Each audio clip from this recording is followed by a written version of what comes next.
Welcome to A Time for Children with me, Pastor LM. Whether you're a child or a child at heart, this time is for you. Good morning, friends. So I've decided that I'm going to have lunch here today. I brought it with me.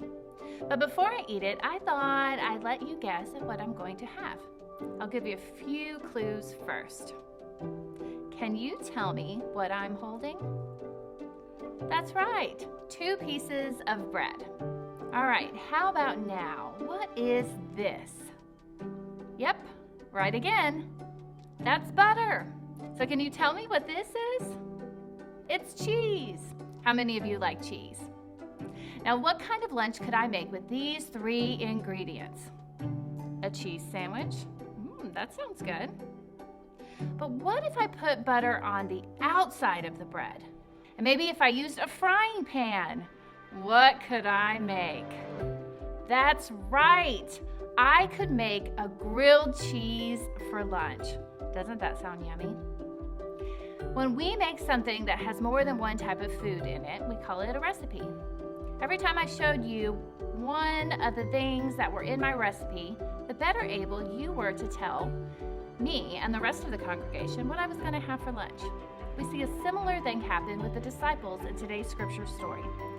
Jesus is resurrected, but the disciples haven't seen enough of the resurrected Jesus to understand what it all means.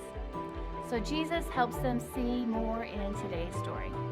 First, Jesus helped them remember who he was. He showed them his scars and then ate with them. They had fish instead of grilled cheese. Then Jesus talked to them about turning their attention to God and forgiveness. After all of that, Jesus then tells them, now that you understand and see what I've been telling you, you can go tell others. So remember how you had to see all the ingredients I had for lunch before you really knew what I was going to eat for lunch? Jesus had to do the same thing with his disciples. He had to help them see how everything fit together before they could clearly tell others what they knew about Jesus. And guess what?